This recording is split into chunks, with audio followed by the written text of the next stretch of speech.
Hey Hoopers, this is going to be my tutorial on sustained spinning.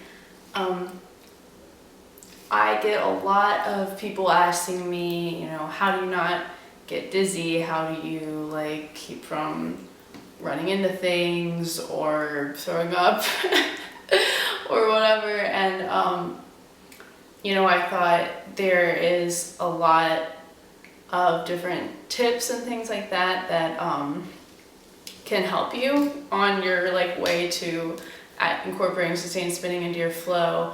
But I also wanted to just talk briefly about my way of thinking about sustained spinning and using it in my flow, and I don't know, all that. So for some tips on how to keep from getting dizzy, one thing that you can do is spotting. And this is a trick that a lot of dancers use. And I don't actually enjoy spotting because I like to lose myself in the spin. But if you want to spin for a longer period of time or you're having a lot of trouble, this can help. So essentially spotting would be where you would choose something to rest your gaze on. So I'll choose the camera. And what you do is you turn your body as much as possible, but keep your gaze on that spot. And then you turn your head around and keep spinning. So for 80% of the time while you're spinning around, your gaze is in that same spot. So that'll keep you from getting so dizzy so quickly. But I find it really distracting, and I'm very sloppy at it, so I don't really use it all that often. But it could work for you, so give it a shot, definitely. The other thing that you should definitely do when you get too dizzy is spin the opposite current. So maybe you're spinning to the right for a really long time. Find a way to slow down and then spin in the opposite direction. Maybe break and then do opposite direction, shoulder hooping, whatever. And that is good too because it'll get you more comfortable with spinning in your opposite current, which I definitely recommend working on because it opens up your flow immensely. So spotting and spinning the opposite direction will really help.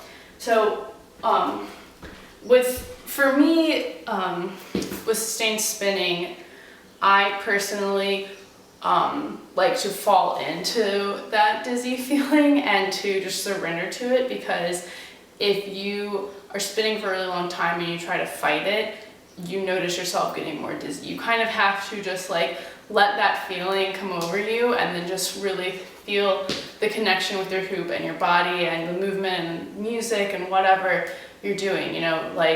You become very conscious of that, but you're also just becoming lost in this whirlwind of spinning, and I love that.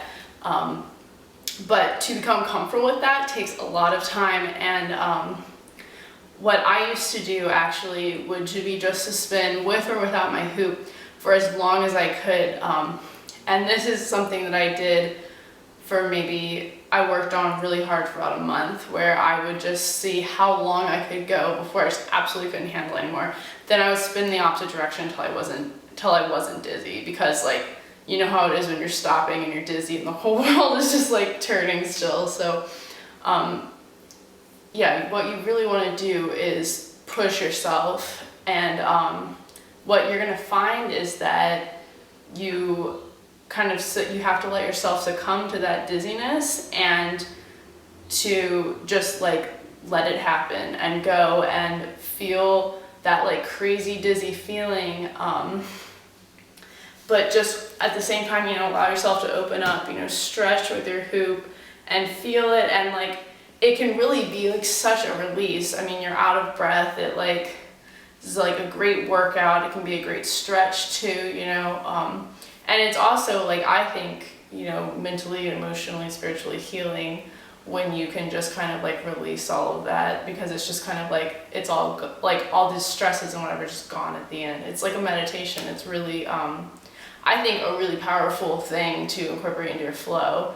So I definitely recommend it, but it does take a lot of time. I've been working on sustained spinning for like a year and a half now, and it took me a good couple of months to really become comfortable with it, and I'm still getting better at it, but it is something that takes a lot of time and lots and lots of practice to finesse. So don't expect that right away you'll be able to just go out there and spin for 3 minutes in one direction and be fine, and then spin the opposite. You know, it takes a lot of building up, and I think even more so getting used to. Rather, you know, I may still get just as dizzy as I did the day I started, but I'm much more used to that feeling and to letting go and like succumbing to that I'm just natural. It's more natural for me now to spin around and then stop when I can't handle it anymore, and then to just like keep my balance and keep going. So I'm not stumbling all over the place or whatever. I've just like been able to overcome that, and I can just, you know, step out of it and keep walking, and then it goes away eventually. So you know, those are just some things to keep in mind, and you know, find your own way with it. Maybe you like to incorporate it into your flow, but you don't like to surrender to it, and you don't want to, and that's fine. You can use spotting, you can you know, spin the opposite direction or whatever, or maybe you really love spinning and just go crazy with it, you know, whatever. But it's all going to be unique to you and your flow, so just keep that in mind when you're working with it, and good luck.